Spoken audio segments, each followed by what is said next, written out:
तो साथियों, नौवीं का सेकेंड टर्मिनल एग्जाम चल रहा है और गणित का प्रश्न वायरल हो चुका है।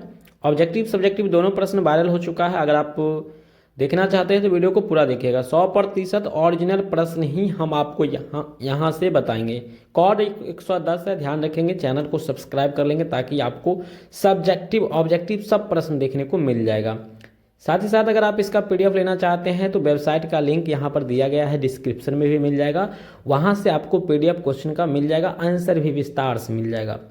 तो चलिए इसमें हम लोग सब्जेक्टिव प्रश्न को देख लेते हैं कि कौन कौन सा प्रश्न आपके परीक्षा में पूछा गया है। तो सब्जेक्टिव देखेंगे, ऑब्जेक्टिव का तो ऑलरेडी वीडियो उपलब्ध हो चुका है चैनल पर। तो सब्जेक्टिव प्रश्न देखेंगे। यहाँ पर सेक्शन बी में है लघु उत्तरीय प्रश्न। 10 प्रश्न होगा 2 नंबर का, जिसमें से 5 प्रश्नों का उत्तर आपको देना है, जिसके लिए आपको 10 अंक मिलेगा। उसके बाद आपका 5 नंबर का भी प्रश्न होगा, ठीक है।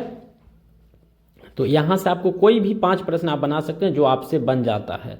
तो पहला प्रश्न कुछ इस तरह का है, काफ़ी आसान प्रश्न है। एक्स का मान निकालना है केवल आपको, तो आराम से आप एक्स का मान यहाँ से निकाल सकते हैं। बहुत ही ईजी प्रश्न है, आसान प्रश्न है। दूसरा नंबर प्रश्न आप लोग देखेंगे तो दूसरा प्रश्न भी बहुत ही शानदार है, बहुत ही आसान है, ठीक है। इसको आप लोग आराम से निकाल सकते हैं। दूसरा नंबर प्रश्न इस तरह का प्रश्न है आपका, ठीक है। इवोलेट करना है आपको यहाँ पर। तीसरा प्रश्न है कार्तीय तल में बिंदु इतना इतना को स्थान निर्धारित करना है, ठीक है। यानी आपको ग्राफ में इसको दर्शाना है केवल, बस हो गया, आपको 2 नंबर मिल जाएगा। चौथा प्रश्न है इस तरह का प्रश्न है, -3 5 समीकरण इतना इतना के आलेख पर स्थित हो तो बी का मान आपसे पूछा जा रहा है। तो आप बी का मान निकालना है आपको। यहाँ पर एक्स का मान 3, वाई का मान 5 रख के निकाल सकते हैं। आपका 5 नंबर है, जांच करना है आपको यहाँ पर ये हल है कि नहीं है, ठीक है। चेकआउट करना है आपको यहाँ पर। और छठा प्रश्न है वृत्त से जुड़ा हुआ है, वृत्त की त्रिज्या दिया हुआ है, उस वृत्त की जीवा की लंबाई 20 सेंटीमीटर है।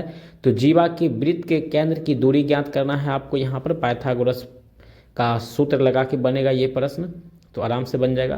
तो यहाँ से कोई भी प्रश्न आप आराम से बना सकते हैं, ठीक है। सातवां प्रश्न इस तरह का प्रश्न है, एक समचतुर्भुज के विकर्णों की लंबाई दिया हुआ है, समचतुर्भुज का क्षेत्रफल आपको निकालना है, ठीक है। तो समचतुर्भुज का फॉर्मूला अगर आपको याद होगा तो आसानी से बन जाएगा। 8वां प्रश्न है बेलन से जुड़ा हुआ है, बेलन का वक्र पृष्ठीय क्षेत्रफल ज्ञात करना है।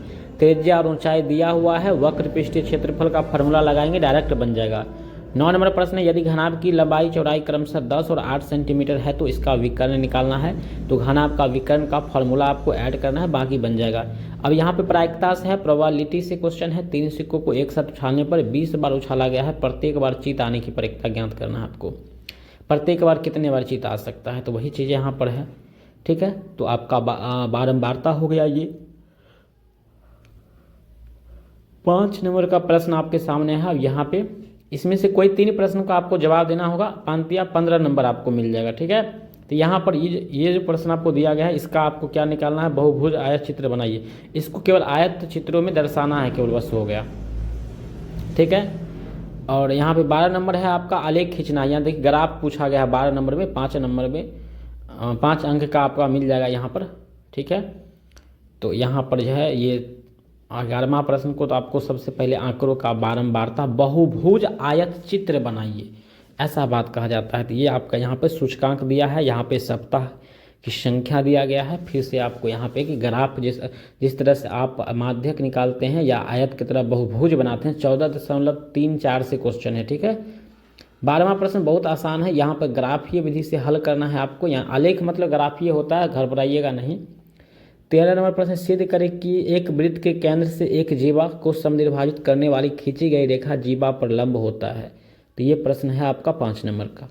बेलन से है यहाँ पे प्रश्न, बेलन का व्यास दिया है तो त्रिज्या 7 हो जाएगा, 14 का आधा कर दीजिएगा, 10 मीटर दिया हुआ है। और आयतन और इसका वक्र पृष्ठीय क्षेत्रफल ज्ञात करना है। फिर 15 नंबर प्रश्न शंकु से जुड़ा हुआ है, शंकु की ऊंचाई दिया हुआ है, त्रिज्या दिया हुआ है, वक्र पृष्ठीय क्षेत्रफल और कुल पृष्ठीय क्षेत्रफल दोनों चीज ज्ञात कर दीजिए, बस हो गया। इसी तरह से बनाना है।